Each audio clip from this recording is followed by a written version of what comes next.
What is up, guys? It's McNulty here. Welcome back to the channel and happy Saturday to all of you. I have no idea what you guys are up to on this Saturday, but I hope that you're having an incredible time. I have just witnessed history being made. My favorite rugby team, the South African Springboks, have just decimated France in Paris, and I am over the moon. That is my second favorite hobby, a very close second, shall we say, to Empires and Puzzles. Sometimes first when they bloody don't release stuff as they should do, and when they pull in all kinds of weird, horrible tactics. But yeah, it's the reason I mention that is because the rugby was insane. Like, it was just down to the wire. They took a lot of big punches in the first freaking half. But the second half of the game, the final 20 minutes or so, the Springboks just came back with that never say die attitude and absolutely took the win. And it was awesome to witness. Now, that's what this guy's all about. This is our newest hero in the Beowulf Challenge, and he actually looks pretty crappy, to be fair. But he is a winner when it counts. In the dying minutes of the battle, this is the guy that you want on your team. So we are going to dive in. We're going to have a closer look at WIGLAF today, the comeback kid from Beowulf's Challenge. So let's jump right into the portal and have a look at our brand new hero. So here he is in all his glory. You can see he's got the blazing shield, the sword. He's ready to go. And he is a fire hero. I don't actually know what other fire heroes do we have that are really good in this portal. Can't think now. Beowulf. Yeah, obviously Beowulf. But he is a hit one hero. And it's interesting because he's at average speed, but he's still good. And he's good because of a combination of things in terms of the passives, the increasing damage, the status elements and stuff like that. So this guy's our second fire hero that we have featured in the portal. He is of the Paladin class, so obviously that gives him a bit of defense. We can see he gets an extra 20%, 25% chance to give 25% extra defense for 2 turns when he receives damage. And then he is, of course, of the Beowulf family, so they get a bonus from a single hero upwards, which is 75 or 100% chance to cleanse a random cleansable status element from all allies when they receive damage from any enemy's special skill. So it's good. I don't think it's the greatest, because obviously there are effects when if you cleanse them, a secondary effect triggers. It's not necessarily a safe cleanse. And I think that safe cleanse, like, probably, in the near future is going to become a bit more prevalent. Like, we've seen it with the moths. We're seeing it now with the astral demons coming in, where you've got that resonance effect and stuff. So the safe cleanse is kind of sought after. I like the garrison god, particularly for that. The shield god, the ones that summon any shield god mega minions, those are the ones that you want for the safe cleanse, which I think is really useful. But this, I think, is maybe slightly risky. But that being said, it's still a solid effect. So just watch out. I don't know if that's going to become a problem in the future, but it may well do.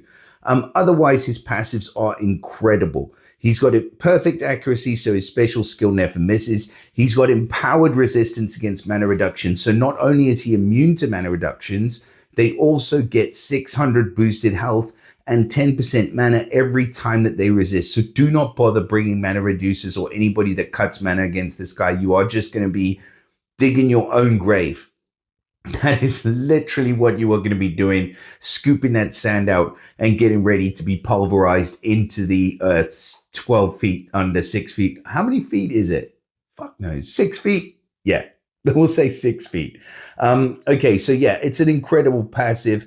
And then he gets the stacking attack on damage received. So when he receives damage from special skills, he gains 30% attack stack, which goes up to a maximum of 10, and 1 stack can be gained per turn. So it means that he's going to be getting stronger throughout the duration of the battle. The attack stat's just going to be increasing. On top of that, he gets the attack up ether talent. So from the start of the battle, he gets 20% attack for 6 turns.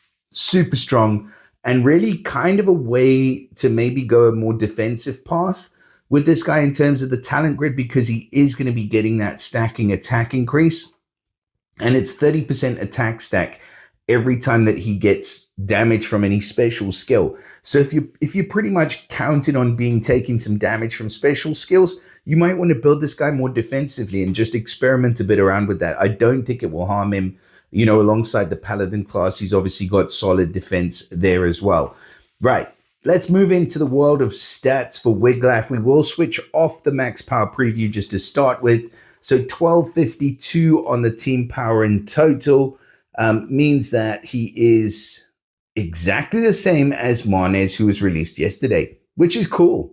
And he is 1 point higher than Kadath, who was released the day before yesterday.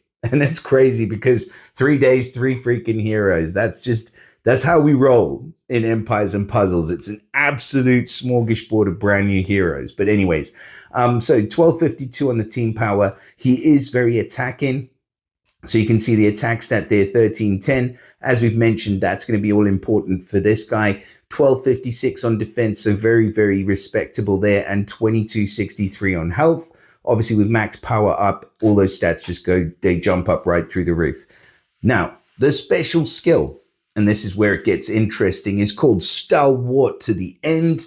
And you can see how passionate he is, man. This is the kind of guy you want on your side in a battle. Like, he is just, you can see from the card, like, that's what he's all about. Stalwart till the end. So he's running at fast speed. He's going to deal 400% damage to the target and nearby enemies. That's a humongous amount of damage at fast speed, especially considering his attack is going to be creeping up throughout the duration of the battle. The damage is also increased by 25% per each defeated ally. So, I mean, if in the worst possible case scenario, you are the last person standing, that means that he'll be dealing 500% damage to the target nearby. So it's not going to be completely game-changing, but remember, it's already a lot of damage that he's dealing with that hit at fast speed. And then the target and the nearby enemies are going to receive 981 burn damage over 3 turns, which is a humongous amount of burn damage over 3 turns. It's just going to do that job that you need it to do. Like, honestly, it's as decent as you're going to be getting almost from a fully charged burn core. What do they call it now? Flaming core, burn core. Can't even remember from the Beowulf family. But anyways, it's a lot of burn damage every single turn. And that is probably going to be enough to finish the job in a lot of cases. And if it doesn't, all allies who have 50% or less HP left, so these are the guys that are maybe struggling a bit, maybe, you know, getting onto their last legs, they're suddenly going to get an additional 40% power for all their special skill attacks for the next 3 turns. The effect cannot be dispelled. So if you're in a sticky situation, let's say you have this guy, and let's say next to him, I don't know, you've got like Hreidmar or something who already hits like a freaking truck. If you can hold this guy just a second, Hreidmar gets below 50%. It's just you and her left in the battle. You've got to take out some enemies with like, I don't know, 1,000 HP or whatever. And you're like, things are not looking great. You fire this guy off. He gives the extra 40% power. She freaking rocks the world. The burn damage deals with whatever's left. He gets the increased damage per defeated allies, and you win. You turn the tide of battle and you freaking win. And this guy's a winner, man. He's that guy. He's that guy that comes, he's like the super sub that comes off of the bench at the end of the game to just inject that fuel that you need and give you that final leg up and get you over the line. He's not the superstar of all superstars. He is not freaking, what's his name now? The Gurek or the Song Jiang or what Fergus was not so long ago or the Pepper. He is just Wiglaf, good old Wiglaf. And you know you can always count on Wiglaf. So yeah, he's an incredible hero. I do like him quite a bit. So huge congrats if you do manage to grab this guy from the portal. He is, I believe, our only new featured. Thank goodness, because otherwise we'll be here all freaking day. But he's decent. He is decent, and he's featured alongside Grendel, who I also really like, and Wealthiao, who's still absolutely incredible as a healer and everything like that. So yeah, congrats if you do manage to get him. Odds wise for the portal, 1% for the legendary featured, which is pretty standard, and then a 0.3% chance that you'll get one of the other featured or one of the other legendary event heroes. In this event, I mean, she is just so freaking desirable, isn't she? I mean, Freya Warrior is the healer everybody wants, next to Ragrim, the two best healers in the game, both in the nature element. You've got Grendel's mother, who's awesome. This guy who's maybe a little bit of a letdown. And then I would say the majority of the other heroes, bar this chick, who I'm not completely sold on, but some people absolutely love. So also still quite fun to play with, are really good in this portal. So 1.3% odds that you get a decent hero. Hrothgar, also case in point, awesome hero.